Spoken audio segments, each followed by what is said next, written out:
معزز صحافی حضرات، جیسا کہ آپ کے علم میں ہے کہ گزشتہ ایک ہفتے کے دوران ریاست اس لانگ مارچ جو اسلام آباد میں دھرنے کی شکل میں موجود ہے، اس کو ختم کرنے کے لیے کس طرح براہ راست طاقت کا استعمال کر رہی ہے۔ بلوچ خواتین اور بچوں پر تشدد کر کے انہیں اسلام آباد سے بے دخل کرنے کی کوشش ہو، یا سینکڑوں بلوچ طلباء، طالب علم اور نوجوان جو اسلام آباد میں لانگ مارچ کی شرکا کو ویلکم کرنے کے لیے جمع ہوئے تھے، ان پر شدید تشدد اور ان کی غیر قانونی گرفتاری اور جیل سے جبری گمشدگی، یہ تمام واقعات بلوچستان کے کسی گاؤں یا دیہات میں نہیں بلکہ پاکستان کے دارالحکومت اسلام آباد میں ہوئے ہیں اور دنیا اور کیمرے کے سامنے ہوئے،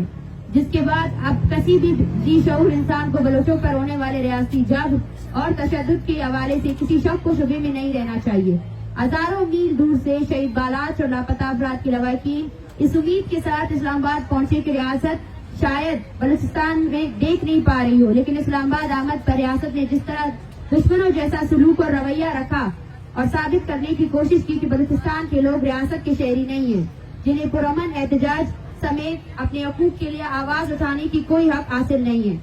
اس لیے ان کے ساتھ ریاست کچھ بھی کر سکتا ہے۔ خواتین اور بچوں پر تشدد، لاپتہ افراد کے لواحقین کو جیل میں ڈالنے سے لے کر جس طرح رات گئے سوئی ہوئی خواتین پر حملہ کرتے ہوئے انہیں ہراساں کرنے اور ساؤنڈ سسٹم کو چوری کرنے تک یہ ثابت کرتے ہیں کہ ریاست بلوچوں کے خلاف ہر طرح کے حربے استعمال کر رہی ہے۔ معزز صحافی حضرات، جب تشدد، لاٹھی چارج، واٹر کینن، جیل، تذلیل اور دیگر ذرائع لانگ مارچ شرکا کی جدوجہد کو سبوتاژ کرنے میں ناکامیاب ہوئے تو انہوں نے صحافی نما ریاستی اہلکاروں سے لواحقین کو ٹارچر کرنا شروع کیا۔ بہت سے ایسے صحافیوں کو اس نیت سے بھیجا تاکہ لانگ مارچ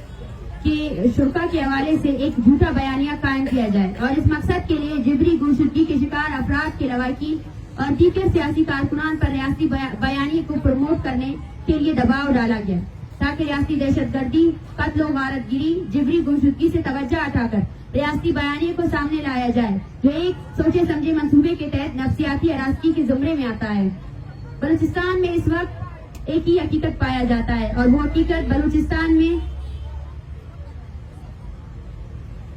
لوگوں کی نسل کشی، جبری گمشدگی، وسائل کی لوٹ مار، ڈیتھ اسکواڈ، ریاستی فورسز کی دہشت گردی، غیر قانونی چھاپے، قتل و غارت گری، بلوچوں کی سیاسی، انسانی، معاشرتی، معاشی استحصال اور ریاستی اداروں کے خلاف کے ظالمانہ اقدامات ہیں۔ اس وقت پورا بلوچستان اس ریاستی جبر، تشدد، بربریت اور درندگی کے زد میں ہے اور آئے دن اس میں اضافہ ہوتا جا رہا ہے۔ پوری دنیا کے سامنے جب ریاست پرامن مظاہرین کے ساتھ اس طرح پیش آتا ہے تو آپ سمجھ سکتے ہیں کہ بلوچستان میں میڈیا اور انٹرنیٹ کی غیر موجودگی میں ریاست کا رویہ کیسا ہوگا۔ اسلام مارچ کے حق میں مکران سے لے کر ڈی جی خان اور کراچی سندھ کے درجنوں علاقوں میں بلوچوں نے ہزاروں کی تعداد میں روڈوں پر نکل کر ریاست پر واضح کر دیا ہے کہ بلوچ قوم مزید ریاستی دہشت گردی قبول نہیں کرے گی اور اس جبر کے خلاف مزاحمتی عمل میں برسر پیکار لاپتہ افراد کے لواحقین، ریاستی جبر کے شکار لوگ اور سیاسی جہدکار یکجا ہیں۔ معزز صحافی حضرات، ریاست کی سنجیدگی اور مسائل کے حوالے سے مذاکرات کی انتہا یہ ہے کہ جہاں ایک جانب پریس کانفرنس کر کے کہا جاتا ہے کہ مظاہرین کے ساتھ مذاکرات کر کے مسائل کو حل کیا جائے گا، تو دوسری جانب مظاہرین کو گرفتار کرنا، اغوا کرنا، اٹھانا، تشدد کا نشانہ بنانا اور ہراساں کرنے کا عمل شدت سے جاری ہے۔ پاکستان کے انصاف کا اعلیٰ ادارہ ہائی کورٹ میں بھی بھرپور جھوٹ بولا گیا۔ 2 دن پہلے میڈیا میں اسلام آباد پولیس نے تمام طلباء کی رہائی کی جھوٹی خبر چلائی، جبکہ حقیقت یہ ہے کہ تمام طلباء اب تک بازیاب نہیں ہوئے ہیں، جو ریاست کی غیر سنجیدگی کو واضح کرتی ہے۔ جبکہ ایک طرف جہاں مذاکرات کرنے کی باتیں ہوتی ہے تو دوسری جانب رات گئے سوئے ہوئے مظاہرین کو ہراساں کرنے کے لیے بندوق سے حملے کیے جاتے ہیں، جو ہمارے ان خدشات کو حقیقت میں بدل دیتی ہے کہ ریاست بلوچستان کو ایک کالونی کی طرح ڈیل کرنے کی کوشش کر رہی ہے۔ ریاست کو 3 دن کی الٹیمیٹم لاپتہ طلباء کو رہا کرنے کے لیے دیا گیا تھا، جو اب تک پورا نہیں ہوا ہے اور اب تک تمام طلباء رہا نہیں کیے گئے ہیں، جبکہ دوسری جانب مسلسل جھوٹ بولا جا رہا ہے۔ معزز صحافی حضرات، تربت سے میلوں دور لاپتہ افراد کے لواحقین، ریاستی جبر کے شکار عوام اور سیاسی کارکنان اسلام آباد اس لیے آئے ہیں کہ انہیں انصاف مل سکے، لیکن ریاست نے جو رویہ دکھایا وہ کسی بھی طرح ایک ریاست کا اپنے شہریوں کے ساتھ پیش آنے والا رویہ نہیں، بلکہ آقا کا اپنے غلاموں کے ساتھ پیش آنے والا رویہ تھا۔ تحریک کے مطالبات پہلے دن سے واضح ہے اور انہی پر تحریک قائم ہے۔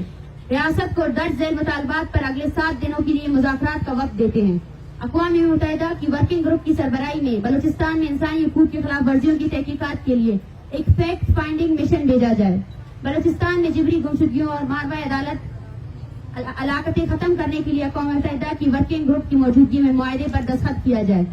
تمام جبری طور پر لاپتہ کیے گئے بلوچوں کو، خاص طور پر جن کے اہل خانہ اس دھرنے میں شامل ہے، کو فوری رہا کیا جائے. بلوچستان میں ماورا عدالت قتل کے سرغنہ ادارہ CCD پر پابندی عائد کی جائے اور ریاستی ایجنسیوں کی سربراہی میں چلنے والے ڈیتھ اسکواڈز کو خاتمہ کیا جائے، جس کی تحریری اعلامیہ جاری کیا جائے.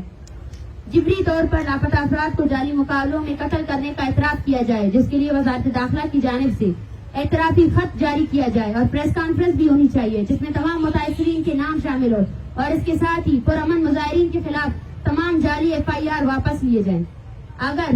درج بالا مطالبات پر ریاست نے سنجیدہ مذاکرات نہیں کیے اور سنجیدگی نہیں دکھائی، اور جس طرح انہوں نے گزشتہ ایک ہفتے کے دوران مظاہرین کے ساتھ رویہ رکھا ہوا ہے اور یہ سلسلہ جاری رہا، تو ایک ہفتے کے بعد تحریک کی جانب سے ریاستی نسل کشی کی پالیسیوں اور بلوچستان کے ساتھ قانونی جیسا سلوک کرنے پر ریاست کے تمام اداروں سے واضح مایوسی کا اظہار کر کے ہم اپنا مدعا بلوچ عوام کے سامنے رکھیں گے اور پھر فیصلہ عوامی قوت کرے گی. اس ایک ہفتے میں ریاست کو بلوچوں پر واضح کرنا ہوگا کہ وہ بلوچوں کی نسل کشی کے حوالے سے کتنا سنجیدہ ہے، تو انہیں عملاً ثابت کرنا ہوگا اور بلوچستان میں جبری گمشدگیوں، ماروی عدالت قتل سمیت تمام قسم کی انسانی حقوق کی پامالیوں اور غیر قانونی اقدامات فوراً بند ہونے چاہیے. اگر ریاست اپنے کالونیل مائنڈ سیٹ کو تبدیل کرنے کے لیے تیار نہیں ہے تو پھر فیصلہ بلوچ عوام کی کورٹ میں ہوگا. شکریہ.